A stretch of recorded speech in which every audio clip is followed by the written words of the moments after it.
I think there's definitely the temptation to over-engineer everything, but I think it's back to that point we were saying earlier on choice and accessibility.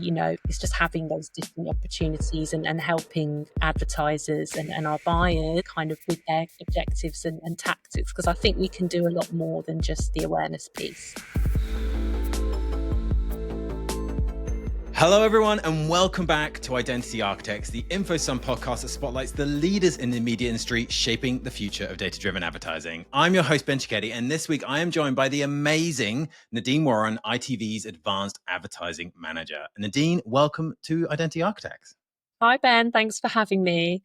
For anyone who doesn't know you, could you just give us a quick introduction to yourself, but then maybe for folks outside of the UK, a quick introduction to who ITV is?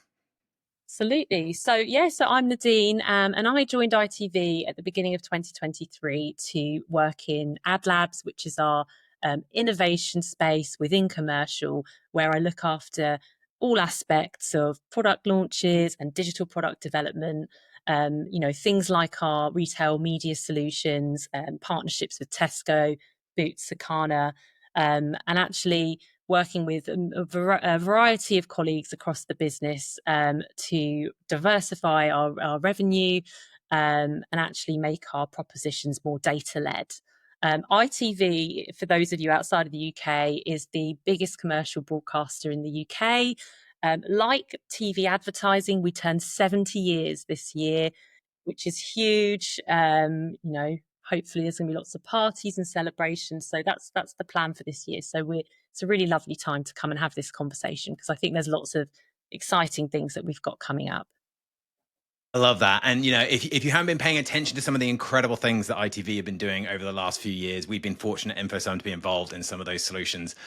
We've definitely got a lot to dig into, but we'll start the way we always do, which is with our rapid fire questions to get to know you a little bit better. Starting with, what's your earliest memory of advertising? So I remember growing up, we used to spend a lot of time in my mum's people carrier. So local radio advertising was ubiquitous in our lives. A lot of window repair companies with catchy jingles.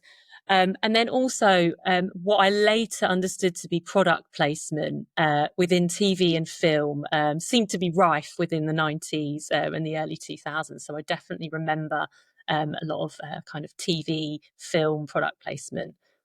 I love that. And it's amazing how often it comes back to the jingle. We've had Shake 'em Back and other examples where it often comes back to the jingle, which says a lot about audio and video and how that works. Take yourself back to that time then in your mum's people carrier. What did you want to be when you were younger? Easy. Spice Girl. Amazing. And then actually later, all the spots were taken. And later when I grew up, I always wanted to run my own business. And I'm still waiting to grow up and maybe Yeah. do that one day. Yeah. I love that. I love that. Total girl power, run your own business. I think that'd be amazing. So obviously the sixth spot in the Spice Girls was taken. And even after Jerry left, they didn't fill that fifth spot.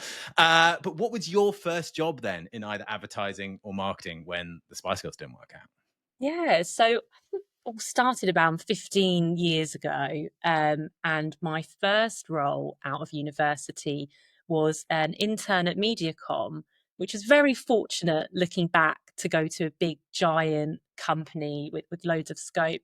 Um, However, the client was quite like a serious client. It was Shell International. So I think post internship, I wanted to do something a little bit warmer and fluffier. So I found my home at OMD UK, which was always amazing. It's actually a huge company, but it felt very small and homely. And I got to work, I was thrown straight into sort of client relations, whether that was wise or not. And it definitely was the making of me. So I actually worked largely on kind of iconic UK brands such as Royal Mail and HMV, if anyone remembers Nice.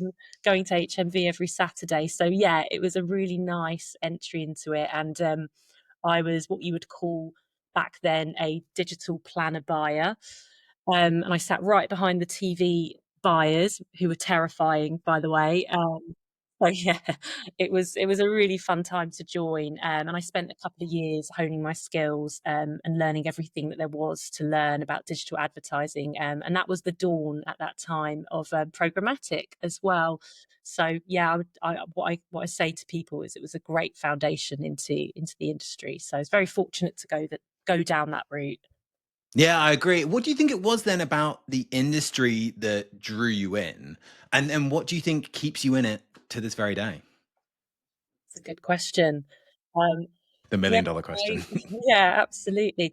Um, I think I like the business side of media and advertising. I like to know how things work.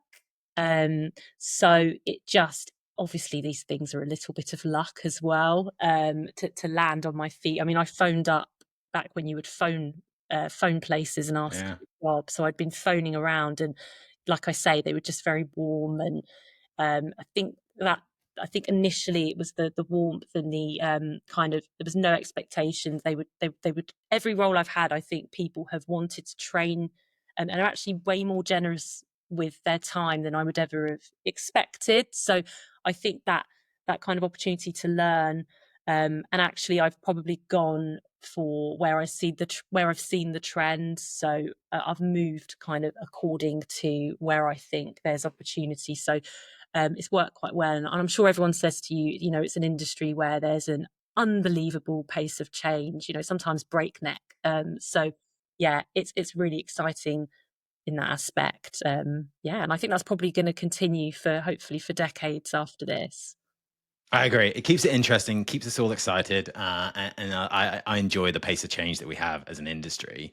In your role, you must get to speak to so many different people at kind of different stages of their career. So, what advice do you give to someone who's maybe just starting in their career in the crazy world that we call media and advertising? Do you know what? I look, there's loads of tips, I think, to getting started in any industry. But I would say the world we're in now, I'd start with my LinkedIn, my socials. Just start with the things that you can control. It's really hard when you're looking for work, but actually there's platforms and more free resources. Go away and do those things. Find out.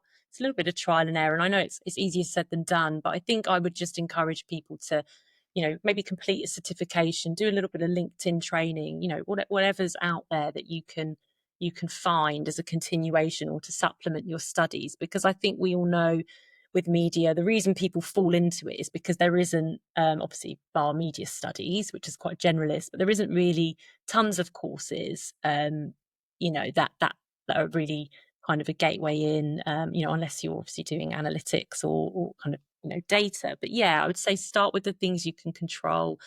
Spend some time on your CV.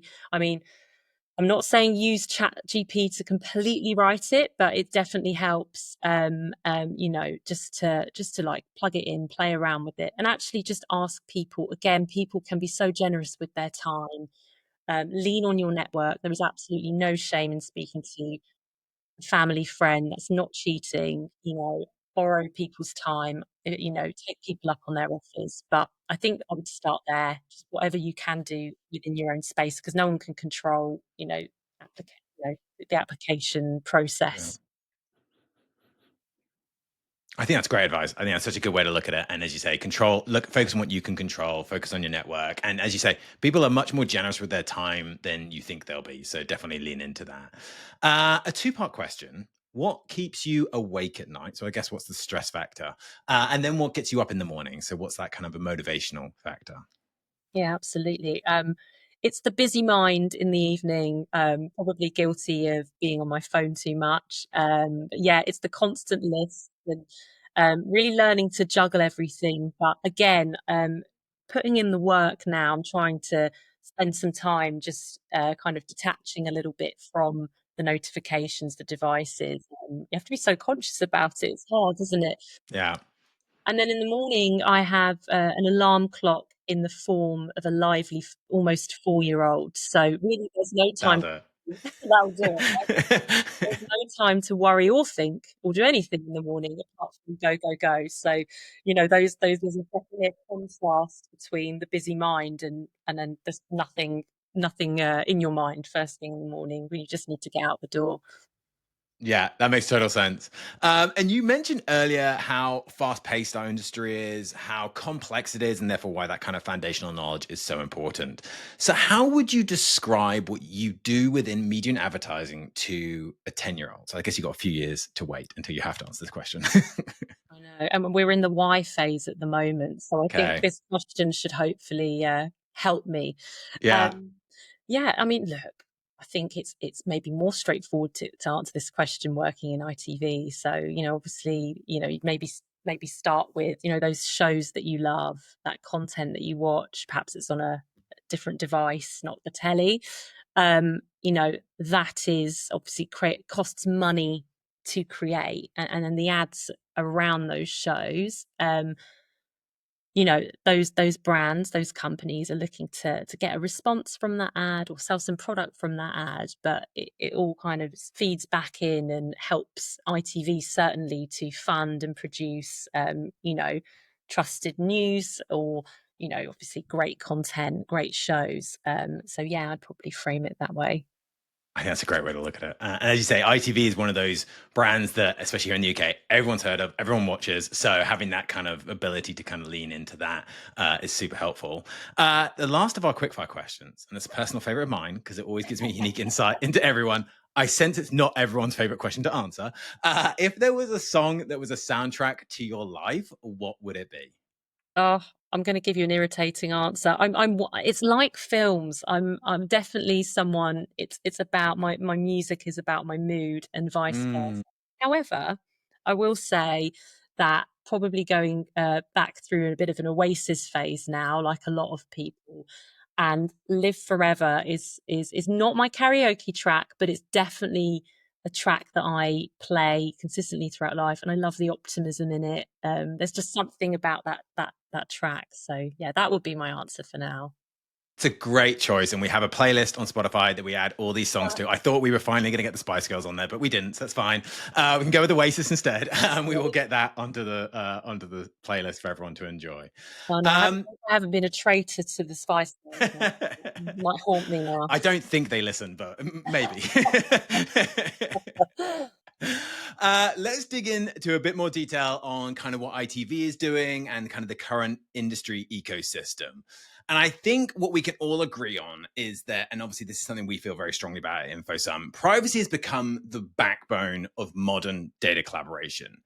With evolving regulation, rising consumer expectations, how do you at ITV balance compliance with the incredible innovation that you're doing when developing those data-led advertising products? Yeah, this is a really important question, right? And actually, the answer I think is quite a short one. It's something we've coined that we call the sniff test. So our legal and privacy teams can very quickly sniff out if the opportunity is not the right one. So we've definitely streamlined and made our process and I suppose our ways of working efficient so we can get to those answers quite quickly. Because we're fortunate, we're approached. My team are approached constantly. I think we're in a very innovative industry, and unfortunately, we can't always we can't always collaborate with kind of everyone. It's not always the right thing. But yeah, I think that sniff test, particularly around privacy, is a really good lens to have. It's that diligence, I suppose, that intentional diligence where you're sniffing out what's going to work and what's not. Yeah, I agree. And the sooner I've seen companies involve their privacy or legal teams in these kind of solutions rather than bringing them in right at the end, the better. So it sounds like that's kind of the approach that you're taking. And obviously, a lot of what you're doing with some of those data led products is around collaboration with different partners, whether it's retailers, tech providers, or advertisers. So when you're looking at those potential partners, what criteria are you looking for beyond that kind of sniff test? Is it more about kind of the technical capabilities or the strategic alignment or the shared values around audience trust and kind of the responsible use of data? That's a great question because it's actually all of those things, right? No, it's all of those things. I mean, look, I think as a business, we're very commercial minded. Numbers are important, so of course, scale. Through our InfoSum's a great example. Through our clean room setup, we expect to see great match rates with partners, but it's also the scalability. Say we are launching a data-led solution. Scale doesn't always need to be massive. I think when you have a solution where there's kind of very specific targeting, in-market targeting within a certain category, so it's about discerning, balancing scale and commercialization. But yeah, absolutely. I think very quickly you can determine the tech setup, the culture. Can we work with those people? Yeah. That's so important. Um, and then I guess back to the sniff test again. It's just, yeah, it's getting to it quicker, and actually having an easy way to work together, engaged teams around us, which we absolutely do have. And I know our legal teams have worked really hard on almost like streamlining documentation, paperwork, trying to cut that down, taking learnings and improving things. And that's been really beneficial to us, because these propositions, they seem the pace is fast, and we obviously always have good news to talk about, but they do take time to get off the ground. And I'm finding in the 2.5 years I've been there, some things we're kind of moving to the yes, no sniff test much quicker now. That's super interesting. And I think TV has become such an integral, it's always been such an integral part of the advertising space and what people look for in advertising. And it no longer feels like it sits as a silo. So, how is ITV leveraging first party data, particularly with partners, to create those more seamless, audience focused, cross channel experiences that we know work so well? Yeah, look, I really love this question, because I think for us it's about giving the advertisers choice. So giving them the opportunity to either use their first party data, and the way that we do that is through our data match proposition. That was launched towards the end of 2020 with yourselves at InfoSum. So that gives them the option to launch to activate their own first party data sets with measurement with that. There's also second party data. I think with the depreciation for cookie in the last few years has never been more important, and has definitely found its place on a plan. I think third party data became a sort of dirty word, but it didn't necessarily need to be. So those trusted second party partners are also really key to our strategy. The Boots, the Tesco's of this world. But the choice we give the advertiser enables them to think of us not just as an awareness driving channel. We'll always be that, and that's what we've been for the past 70 years. I mean, I don't think many channels rival TV in terms of brand building, driving demand, creative storytelling. Um, However, I think the use of data allows brands to employ different tactics, what you might call digital tactics. So having that choice of how they use either their data or a partner's data opens up measurement. It also allows them to look at the tactics I mentioned, such as kind of upsell, cross sell. So we can definitely, I suppose, rival the kind of more digital providers with that opportunity. So yeah, I think setting that up sort of back in 2020, it's I always call it the pipes and the plumbing, or the architecture that enables us to um, allow brands to have that choice when they work with us. Yeah, and I think that's so important, giving them that choice of how they work with you, what they can do with you. It's almost making TV even more accessible to advertisers that maybe may have not been able to get into advertising on TV before. So I think that's super exciting. And I think one of the things that ITV has clearly been at the forefront of is creating these bespoke ecosystems solutions. So you mentioned Retail Match with Tesco and Boots, Auto Match recently with CarWow. Can you walk us through those solutions and how they've evolved, the role data collaboration plays in enabling those innovations? And then, if you've got anything new and exciting you want to mention, that's always a good thing as well. Yeah, absolutely. Um, I think what's been really exciting is the pace at which we've evolved these solutions. So Retail Match, formerly Matchmaker, came to market at about 2 years ago. I think it was one Yeah. of the first things I came in to run. So the pilot ran April 23, and a pilot, so actually quite a manual solution. We saw some amazing results. We saw that across all kind of FMCG categories, just different behaviors, different trends. We really got to grips with the solution. We ran the measurement in house intentionally, so we could really have a view of that data and form our own view, because partnering with retail giants, they've got in some cases like dunnhumby, nearly 20 years of kind of data science and analytics under their belts. So it was a really great opportunity for us the last couple of years to test and learn, like a lot of people would say. But what's really important being hands-on is that we can see where we can bring in automation, bring in improvements. So I think at the moment with our partnership with Tesco dunnhumby on Retail Match, we're looking at, or not just looking at, we are currently radically overhauling the solution and bringing about lots of automation. So as of a few days ago, we launched 60 of Tesco's audiences in Planet V, which is our Amazing. programmatic platform.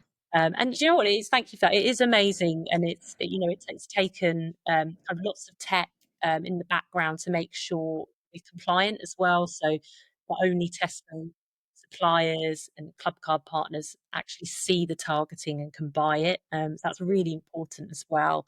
We're really mindful of that kind of trust between our businesses. So that's been really exciting. And then more recently, the partnership with CarWow. So, I always loved their, YouTube channel, and it's a great platform. But we Yeah. were speaking to, speaking to buyers, speaking to clients, and just clearly there's a gap in the industry for very in-market data and a solution with measurement built in. So that's in pilot now. So we're running that pilot this year. I suppose we're not just launching things; we're also optimizing, reiterating, and that does take up a huge amount of focus. So improving what we've got and launching the new. And there are always new things coming. We would have just seen lead gen ads. We launched that our showcase event in Manchester to over 500 clients and advertisers. The response from that has been fantastic. So that pilot will run this year.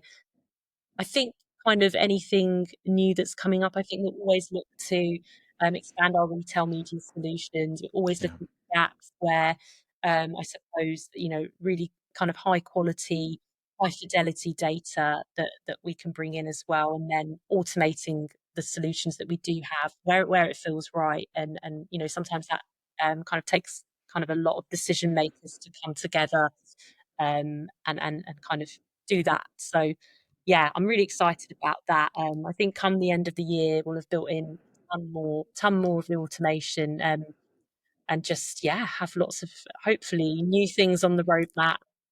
Hopefully, data teams aren't listening and worried. But, yeah. Our biggest stakeholders. So yeah, lots to do. We don't stop. Yeah, I love that. And I love the fact that it's the continued optimization of the solutions, even once they're in market, even once the beta test has gone through, kind of that continued innovation. And you mentioned retail media, and obviously there's a ton of buzz around retail media and audience matching. What, from your perspective, sets the ITV approach apart? And how are you ensuring that the tools you use remain additive to the viewer experience, which is ultimately the most important thing? Yeah, look, this is a great question, and I think I've spoken about how we're like currently radically overhauling these solutions and making them more automated, more accessible as well. So when we launched, particularly retail media, when we launched Matchmaker, now Retail Match, that was intentional to do Boots and Tesco at the same time, so we could really cover as much of the FMCG market as possible. And I think that FMCG is a quarter of our business, so it's really important that we focus there. And the retailers have been doing so well in this space, for many years now. Particularly, their on-site retail media. It's really the off-site that we know is exploding, and where the opportunity is. So, measurement goes hand in hand with that. So We've obviously, I think we can all agree that the measurement that's been available has been largely quite short term. It shows that impact within quite a defined window.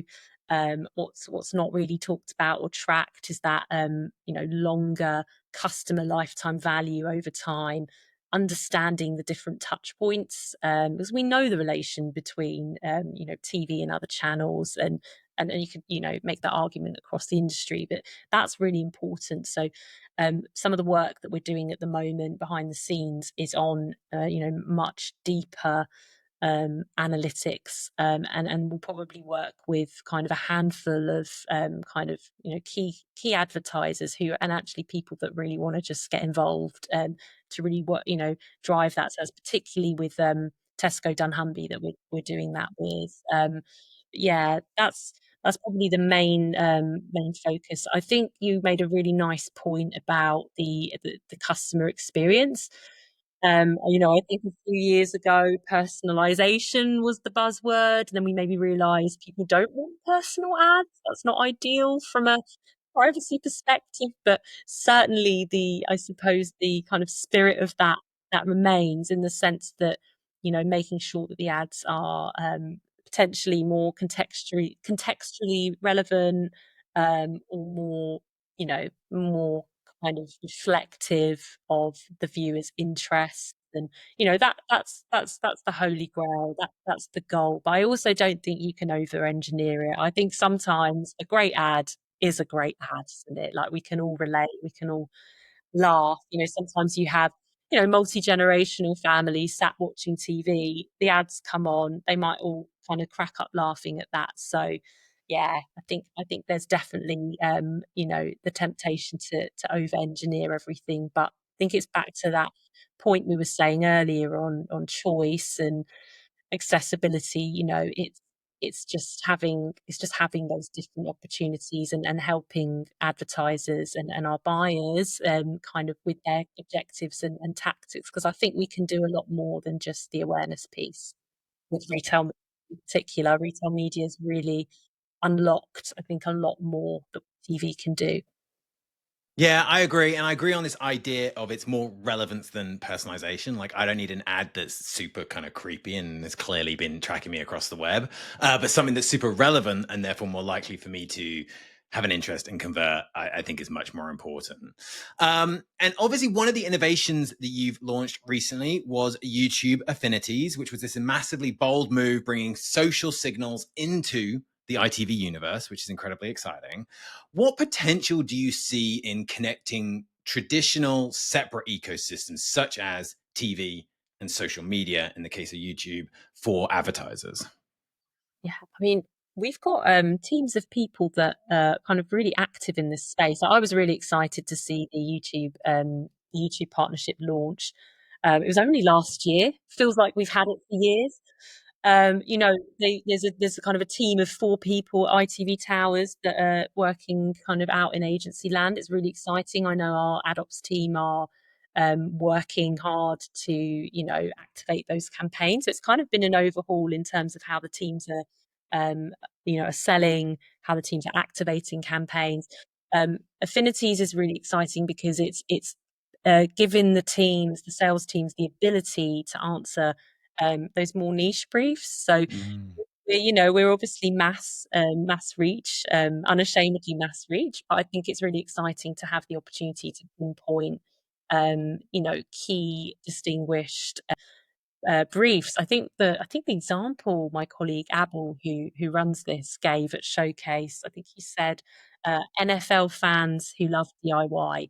So that kind of thing. I think that traditionally there's some briefs that are maybe a little bit too niche that this can help us answer. And then certainly beyond that, in our B Studio business, which is our one of our creative arms within commercial, there's teams that look at kind of we partnering and actually curating and making sure our content, be it show content or kind of branded advertiser content, kind of looks and feels right on the different platforms, whether it's you know TikTok or one of the Meta platforms. So we definitely have a focus on that kind of across the space. But yeah, I think the creativity around it is Mm.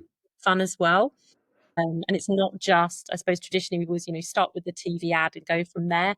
But I think working with these social platforms in particular, that's kind of flipped that on its head. And you can definitely see kind of content that's being created for those platforms. And it's always joyous when you see that, right? Yeah. Yeah, I agree. And I think it's that ability for people, the way we consume content today is so different than it was even 5 years ago, 10 years ago. So that ability that ITV has to kind of have all that cross-channel approach, but also that ability to pull information from different spaces and make that available to advertisers is so important. And obviously, to that point, data itself is kind of only as valuable as the outcomes it can drive and prove. So we've mentioned measurement a few times, but how at ITV are you tackling measurement and attribution in a world where linear, digital, and partner data is often in silos? Yeah. I mean, it's That might be the $1 million question. that is a big question, Ben. That's a big question. No, look, I think ITV has developed lots in the outcome space. In fact, it's a key pillar of our strategy. Again, teams of people laser focused on outcomes.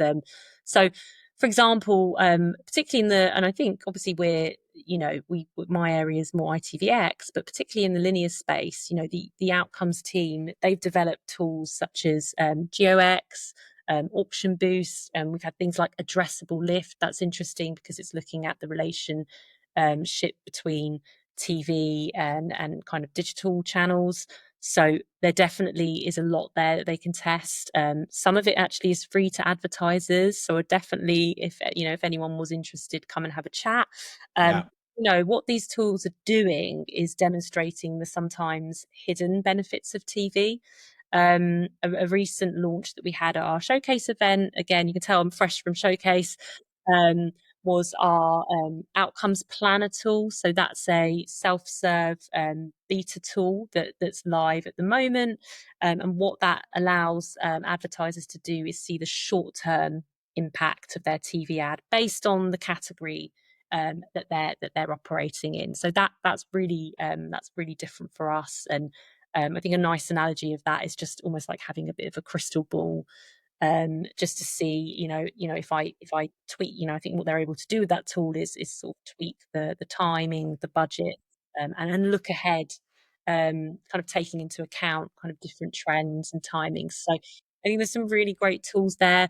I think the game changer we're hoping for the industry is Project Lantern. So that was announced at the end of last year.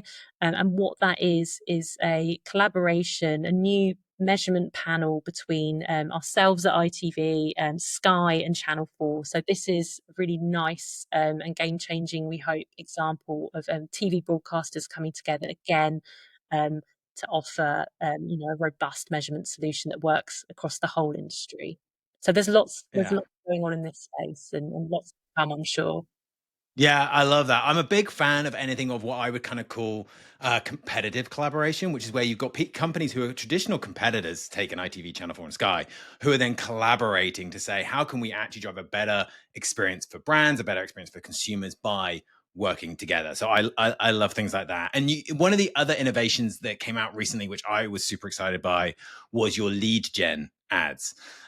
So with tools like that, how is ITV engaging audiences more directly than ever, whilst ensuring that this builds that interactivity, I guess, builds trust and brings value to both the advertiser and the viewer on the other end? Yeah, look, I'm working in the team that launched, always, in the process of getting our first lead gen ad campaigns live. And look, this isn't just a first for ITV. This is a first for the TV industry that we're aware of.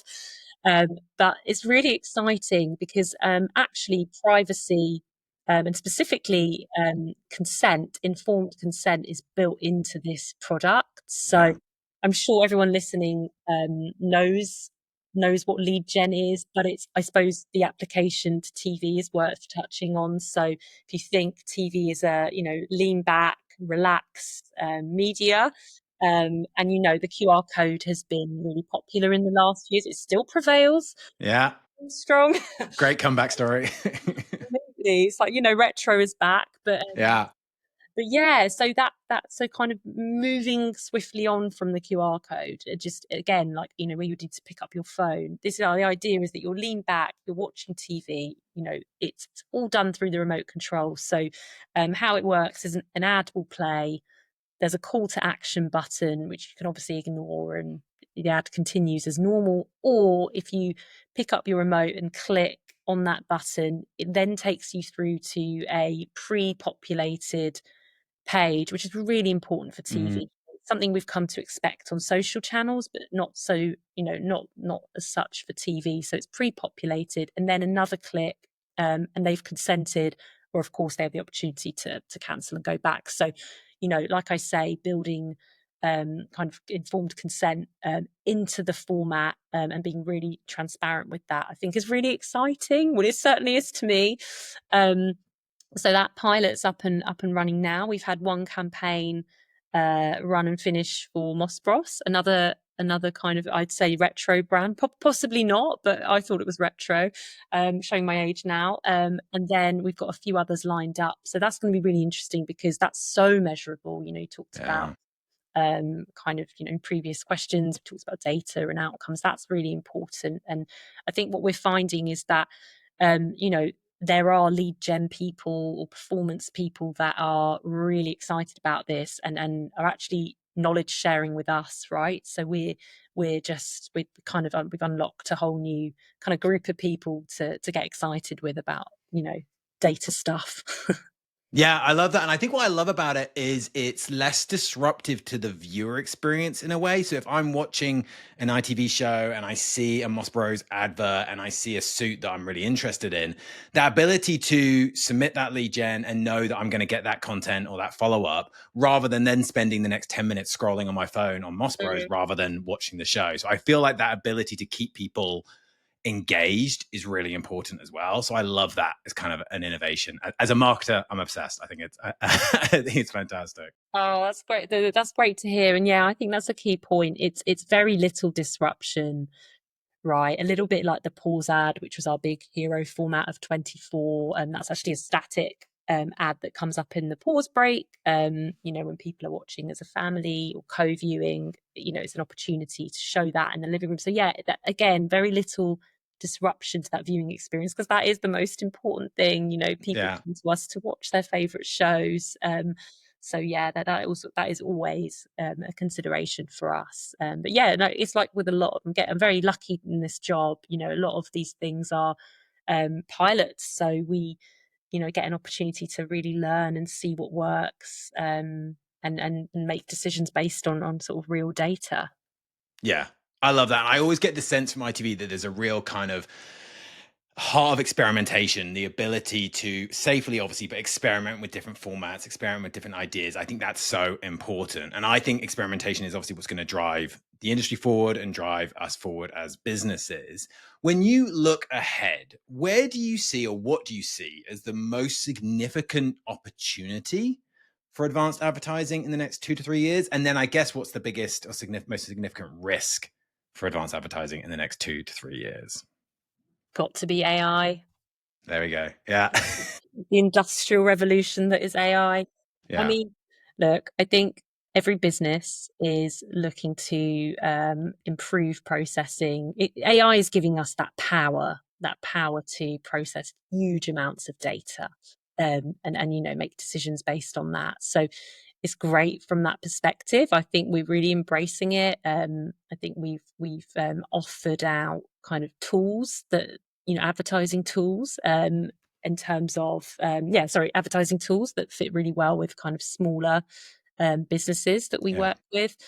But yeah, I mean, I always worry that there's bad actors kind of out in the industry, and I think you could say that with any kind of business where we're dealing with people's data, certainly personal data. You can go from having a liberal approach to maybe more of a malintended piece. So that's just would be the worry, the risk, sort of from a personal level as well. But yeah, I think AI is a really great opportunity. So I think we're going to see a huge shift over the next few years. Yeah, I agree. Look, one of the things that's clearly come through this conversation is the pioneering that's happening at ITV, and the pioneering that people like you are pushing forward and making a reality. And that's obviously what this podcast is all about. It's about individuals like yourself pioneering new ways to use data to deliver those better experiences for consumers and for brands.